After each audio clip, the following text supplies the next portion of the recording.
नमस्कार दोस्तों, मैं शिवमोहन सोलंकी अपने YouTube channel law testing plus में आपका स्वागत करता हूं। आज मैं आपको पुनः एक नए विषय की ओर ले जाने की ओर आया हूं। आज का विषय है the sexual harassment act of women at work place prevention provision and redressal act 2013। इस एक्ट में ये बताया गया है कि अगर इस एक्ट को सक्सेसफुल तरीके से परफॉर्म करना है तो इसमें दो कमेटी की बात कही गई है। एक है इंटरनल कंप्लेंट कमेटी, दूसरी है लोकल कंप्लेंट कमेटी। आज मैं इन्हीं दोनों के ऊपर चर्चा करूंगा कि इंटरनल कंप्लेंट कमेटी जब गठित की जाती है तो उसमें कौन कौन से सदस्य होते हैं, कितने सदस्य होते हैं और कौन लोग सदस्य हो सकते हैं। उसी तरीके से यदि लोकल कंप्लेंट कमेटी गठित की जाएगी तो उसमें कौन लोग अध्यक्ष होंगे, कौन सदस्य होंगे और कैसे वो कार्य करेगी, इसके विषय में आज मैं चर्चा करूंगा। तो सर्वप्रथम मैं constitution of internal complaint committee के ऊपर चर्चा करूंगा, जो कि सेक्सुअल हैरेसमेंट एक्ट 2013 के सेक्शन 4 में दिया गया है। आइए इसको पढ़ करके समझने का प्रयास करते हैं। Every employer of a workplace shall, by an order in writing, constitute a committee to be known as the internal complaint committee। तो यहाँ पर क्या बताया गया है, शैल का वर्ड इस्तेमाल किया गया है, यानी कि इसको मैंडेटरी है। अगर कोई एम्प्लॉयर है तो उसको अपने यहाँ इंटरनल कंप्लेंट कमेटी बनाना अनिवार्य है। कैसे बनाएगा? बाय ऑर्डर करके। ऑर्डर कैसा होगा? इन राइटिंग में, यानी इन राइटिंग बाय ऑर्डर के द्वारा जो होगा, कोई एम्प्लॉयर होगा अपने विभाग में, अपने कार्यस्थल पर इंटरनल कंप्लेंट कमेटी बनाएगा। अब नीचे इसका एक प्रोविजन जुड़ा हुआ है। Provided that where the offence और administrative unit of the work place are located at different place or divisional or sub-divisional level, the internal complaint committee shall be constituted at all administrative unit or office। यहाँ पर यह बताया गया है कि जहाँ कार्यस्थल पर के कार्यालय, प्रशासनिक यूनिट भिन्न भिन्न स्थानों पर या खंडीय या उपखंडीय स्थलों पर स्थित हैं, वहाँ आंतरिक समिति सभी प्रशासनिक यूनिट या कार्यालयों में गठित की जाएगी। यानी कि अगर एक से अधिक आपके कार्यालय की एक से अधिक यूनिट हैं, एक से अधिक जो है उसकी सब ब्रांचें हैं, तो प्रत्येक यूनिट पर जो है इसकी गठन किया जाएगा। किसका? आंतरिक समिति का, यानी कि इंटरनल कंप्लेंट कमेटी का। अब इसे क्लास 2 के ऊपर चलते हैं। तो क्लास 2 बताता है the internal committee shall consist of the following member to be nominated by the employer. तो इंटरनल कंप्लेंट कमेटी जब परफॉर्म की जाएगी तो उसके मेंबर्स को एम्प्लॉयर होगा वो नॉमिनेट करके बनाएगा, यानी नाम निर्दिष्ट करके अध्यक्ष के और सदस्यों का गठन किया जाएगा। लेकिन उसमें कौन किसको अध्यक्ष बनाया जाएगा, इसके विषय में चर्चा करते हैं। इसके एक क्लॉज में बताया गया है, a presiding officer who shall be women employed at a senior level at workplace from among the employees. जिस विभाग के लिए, जिस ब्रांच के लिए इंटरनल कमेटी बनाई जा रही है, तो उस ब्रांच में जो सीनियर मोस्ट लेवल की जो महिला होगी उसी को ही प्रिसाइडिंग ऑफिसर बनाया जाएगा। नंबर 1 ये चीज़ कही जा रही है। उसी के नीचे दो प्रोविजन लगे गए हैं। उसमें बताया गया है, provided that in A case of senior level women employee is not available, the presiding officer shall be nominated from the other office or administrative unit of the workplace referred to in subsection 1। यानी कि जहाँ पर मान लीजिए कि हमारी branch में या फिर हमारे मुख्य ब्रांच में सीनियर लेवल कोई महिला नहीं है, तो उस स्थिति में अगर किसी यूनिट में कोई सीनियर लेवल की महिला है या किसी अन्य ब्रांच में कोई सीनियर लेवल की महिला है, तो उसको प्रिसाइडिंग ऑफिसर बनाया जाएगा। अब उसी के नीचे एक प्रोविजन और जोड़ा गया है कि उसमें बताया गया है, provided further that in case of senior level women employee is not available, the presiding officer shall be nominated from the other office or the administrative unit of the workplace referred to its subsection 1। Provided further that in case the other officer Officers or administrative unit of the workplace do not have a senior level woman employee, the presiding officer shall be nominated from any other workplace of the same employer or the other department or organization. नीचे एक provision भी जो और जोड़ा गया उसमें बताया गया है कि यदि एडमिनिस्ट्रेटिव लेवल पर जो यूनिट बनाई गई है उसमें भी कोई सीनियर लेवल की महिला कर्मचारी नहीं है तो पीठासीन अधिकारी उसी नियोजक के किसी अन्य कार्यस्थल या अन्य विभाग या संगठन से नाम निर्दिष्ट किया जाएगा। यानी कि अगर जो पीठासीन अधिकारी है उसके लिए सीनियर लेवल की महिला अपने विभाग में नहीं मिल रही है तो किसी दूसरे विभाग से उसका नाम नामजद कर दिया जाएगा। अब इसके क्लास बी में चलते हैं। क्लास बी इसका बताता है कि not less than 2 member from amongst employees preferably committed to the cause of women or who had experience in the social work or have a legal knowledge। कर्मचारियों में से दो में से अन्यून ऐसे सदस्य जो महिलाओं की समस्या के प्रति अधिमानी रूप से प्रतिबद्ध हैं या जिसके पास समाज सुधार के कार्य में अनुभव है या विधिक ज्ञान है।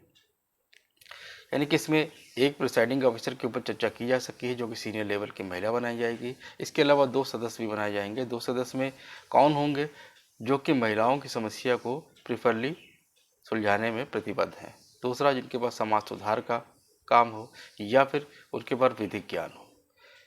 अब इसी में सी क्लास में बताया गया है कि 1 member from amongst non government organisation और association committed to the cause of women और a person familiar with the issues relating to sexual harassment।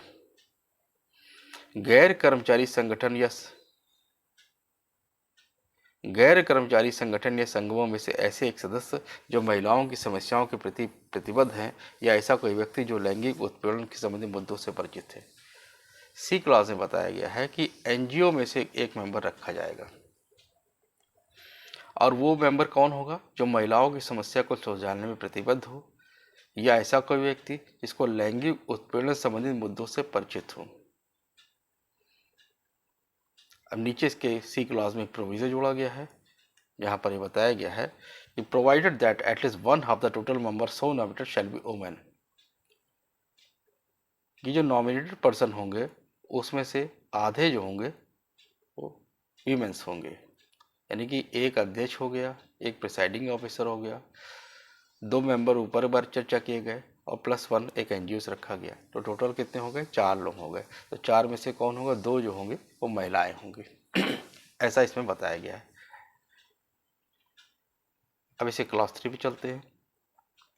The presiding officer and every member of the internal committee shall hold office for such period not exceeding 3 years from the date of their nomination as may be specified by the employer। यानी आंतरिक समिति का जो पीठासीन अधिकारी होगा और उसके जो प्रत्येक सदस्य होंगे अपने नाम निर्देशन की तारीख से 3 वर्ष की अवधि के लिए पद धारण करेंगे जो नियमों में विनिर्दिष्ट किया जाएगा। अब इसे क्लास 4 पे चर्चा करते हैं। The member appointed from among the non-government organization or association shall be paid such fees or allowance for holding the presiding of the internal committee by the employer as may be prescribed। यहाँ यह बताया गया है गैर सरकारी संगठन या संघों में से नियुक्त किए गए सदस्यों की आंतरिक समिति की कार्रवाइयाँ आयोजित करने के लिए ऐसी फीस या भत्ते संदत्त किए जाएंगे जो विहित किए जाएंगे। अब इसका क्लास 5 जो होता है यानी कि सेक्शन 4 का जो क्लास 5 है इन्हीं सदस्यों और प्रिसाइडिंग ऑफिसर के रिमूवल की बात करता है। कि कुछ परिस्थितियां बताई गई यहाँ पर अगर इनके सदस्य या प्रिसाइडिंग ऑफिसर प्रॉपरली वर्क नहीं कर रहे हैं तो उनका रिमूवल किया जाएगा। ऐसा सेक्शन 4 के क्लास 5 में बताया गया है। आइए इसको समझने का प्रयास करते हैं।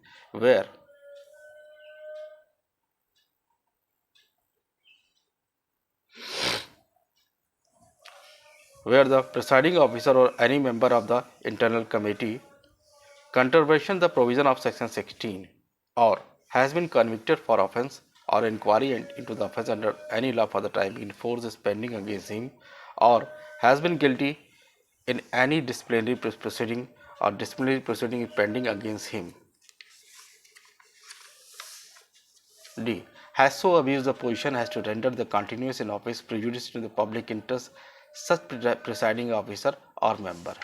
क्या कह रहा है? पहला है कि अगर सेक्शन 16 के उपबंधों का कंट्रवेंशन करता है। सेक्शन 16 के उपबंध क्या है ये मैं आगे आपको बताऊंगा। दूसरा है कि अगर किसी अपराध के लिए आपको सिद्ध दोष ठहराया गया है। तीसरा है यदि आपके विरुद्ध कोई अनुशासनिक कार्रवाई में दोषी पाया गया हो या आपके खिलाफ कोई अनुशासनिक कार्रवाई जो है पेंडिंग है।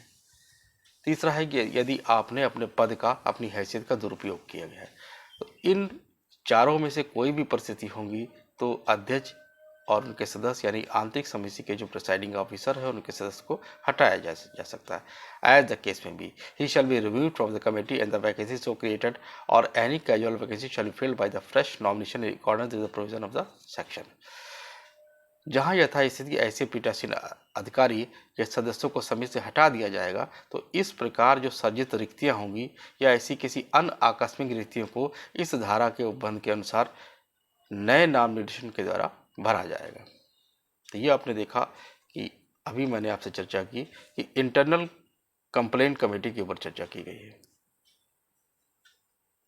और अब इसके आगे जो आपको चर्चा करूंगा वो है composition and tenure and other term and condition of local complaint committee, जिसके बारे में सेक्शन 7 में दिया गया है।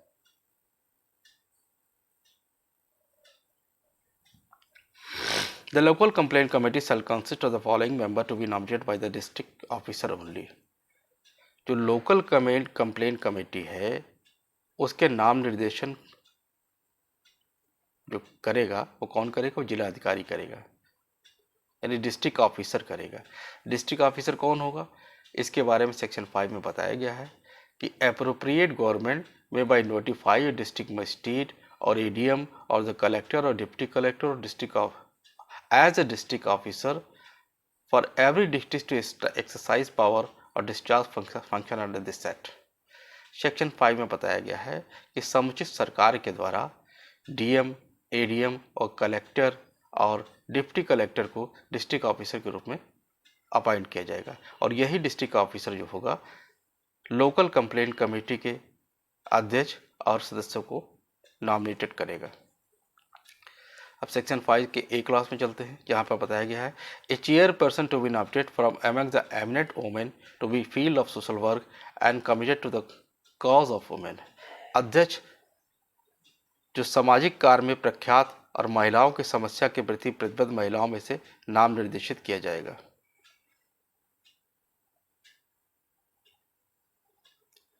B one member to be nominated for among the women working in the block, taluka और तहसील और वार्ड और म्यूनसिपलिटी इन द डिस्ट्रिक्ट। एक महिला जो जिले में ब्लॉक, तालुक या तहसील या वार्ड या नगर पालिका में कार्यरत महिलाओं में से एक ने नाम निर्देशित की जाएगी। Two member of whom at least one shall be women to be nominated for among the such NGO or associated committed to the cause of women or person familiar from the issue relating to sexual harassment which may be prescribed। दो सदस्यों में से एक सदस्य महिला होगी जो महिलाओं की समानता के प्रति प्रतिबद्ध ऐसे गैर सरकारी संगठन या संघों में से नाम निर्देशित की जाएगी या ऐसे व्यक्ति जो लैंगिक उत्पीड़न से संबंधित से मुद्दों से परिचित हो विहित की जाएगी। तो एक जो चेयरपर्सन होगा वो एमिनेंट वुमेन रखी जाएगी, एक जो महिला होगी वो ब्लॉक, तालुका या तहसील या वार्ड या नगर पालिका में कार्यरत महिलाओं में से एक रखी जाएगी और दो मेंबर जो होंगे वो एनजीओ से रखे जाएंगे। अब नीचे प्रोविजो लगा हुआ है यहाँ पर ये बताया गया है कि provided that at least one of the nominated shall be really have a background in law or legal knowledge। जो एनजीओ में से दो महिलाएं जो रखी जाएंगी उनमें से एक महिला के पास विधि की पृष्ठभूमि या विधिक ज्ञान होना चाहिए।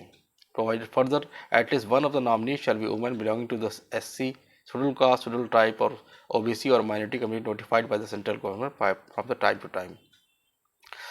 अब उसमें यह कह दिया गया है परंतु कम से कम एक नाम निर्देशित अनुसूचित जाति, अनुसूचित जनजाति या पिछड़े वर्ग या केंद्रीय सरकार द्वारा समय समय पर अधिसूचित अल्पसंख्यक समुदाय की एक महिला भी होगी। तो टोटल कितने लोग हो गए? एक प्रिसाइडिंग, एक चेयरपर्सन हो गया, एक मेंबर हो गया, तालुका से यानी कि वार्ड या म्यूनसिपैलिटी से, और 2 जो होंगे एनजीओ से हो गए, और एक जो होगा इसके अलावा वो एक्स ऑफिसियो होगा। इसके बारे में डी क्लॉज में चर्चा की गई है। The concern officer dealing with the social welfare of women any child development in the district shall be member of ex officio. जिले में समाज कल्याण या महिला और बाल विकास से संबंधित अधिकारी सदस्य पदेन होगा। अब इसे क्लास 2 में बताया गया है। The chairperson and every member of the local committee shall hold office for such period not exceeding 3 year from the date of the appointment as में be specified in the district officer. तो स्थानीय समिति का जो अध्यक्ष होगा और उसके प्रत्येक सदस्य होंगे अपनी नियुक्ति की तारीख से 3 वर्ष या अधिक ऐसी अवधि के लिए पद धारण करेगा जो जिला अधिकारी द्वारा विनिर्दिष्ट किया जाएगा। अब इसके क्लास 3 में यानी कि सेक्शन 7 के क्लास 3 में चेयरपर्सन और उसके मेंबर के रिमूवल के बारे में बताया गया है। इसमें रिमूवल के वही ग्राउंड बताए गए हैं जो कि इंटरनल कंप्लेंट कमेटी के रिमूवल के ग्राउंड बताए गए थे। क्या था कि सेक्शन 16 के उपबंधों का उल्लंघन करता हो, या कि किसी अपराध के लिए दोषित किया गया हो, या फिर कोई अनुशासनिक कार्रवाई उसके खिलाफ में दोषी पाया गया हो, या फिर कोई कार्रवाई लंबित हो, या अपनी हैसियत का दुरुपयोग किया होगा। सच पर chairperson as member as the case में be shall be removed for the committee and the vacancy so create any casual vacancy shall be filled for a fresh nomination in accordance the provision of this section. अगर इस तरह से किसी chairperson को या सदस्य को हटाया जाएगा और उनके हटाने के बाद अगर कोई वैकेंसी क्रिएट होती है या फिर किसी अदर तरीके से कोई अगर वैकेंसी क्रिएट होती है तो उसका जो नॉमिनेशन होगा इस सेक्शन के प्रोविज़न के अनुसार पुनः किया जाएगा। क्लास 4 में बताया गया है the chairperson and member of the local committee other than member nominated under clause B and D of section 1 shall be entitled to such fees as allowance for holding the proceeding of the local committee as may be specified। स्थानीय समिति के जो अध्यक्ष होंगे उपधारा 1 के खंड खा और खंड गा के अधीन नाम निर्दिष्ट सदस्यों से भिन्न सदस्य स्थानीय समिति कार्रवाई के आयोजन के लिए ऐसी फीस या भत्ते के लिए हकदार होंगे जो विहित किया जाए। तो इनके भत्ते और अलाउंसेस के बारे में बताया गया है कि जो प्रेस्क्राइब किया जाएगा वही इनको प्रेस्क्राइब कैसे किया जाएगा बाय द रूल्स के द्वारा। अगर मैं आगे इसमें रूल्स से बनाऊंगा तो इसके सदस्यों के भत्ते के बारे में चर्चा कर दूंगा कि इनके सदस्यों को भत्ते पिटिशन अधिकारी को क्या मिलता है, सदस्यों को क्या मिलता है, इसके बारे में चर्चा कर दूंगा। तो ये आपने देखा कि सेक्सुअल हैरेसमेंट एक्ट 2013 के मैंने इंटरनल कंप्लेंट कमेटी और लोकल कंप्लेंट कमेटी के ऊपर चर्चा की है। इंटरनल कंप्लेंट कमेटी जो कि सेक्शन 4 से रिलेटेड है और लोकल कंप्लेंट कमेटी जो कि सेक्शन 7 से रिलेटेड है, इस पर मैंने चर्चा की। यहाँ पर यह बताना आवश्यक है कि अगर 10 से ज़्यादा आपके सदस्य हैं विभाग में तब आप इंटरनल कंप्लेंट कमेटी बनाएंगे, और यदि 10 से कम है तो उस कंडीशन में लोकल कंप्लेंट कमेटी का गठन किया जाता है। परंतु अगर किसी नियोक्ता के विरुद्ध कोई कार्रवाई करनी हो तो उस कंडीशन में इंटरनल कंप्लेंट कमेटी को मामला रिफ़र ना करके किसको रिफ़र किया जाएगा, लोकल कंप्लेंट कमेटी को रिफ़र किया जाएगा। और लोकल कंप्लेंट यदि गठित नहीं की है तो उसको गठित किया जाएगा। यदि आपको मेरा चैनल समझ में आता है तो कृपया इसे लाइक करें, सब्सक्राइब करें, शेयर करें, कमेंट करें। जय हिंद, जय भारत।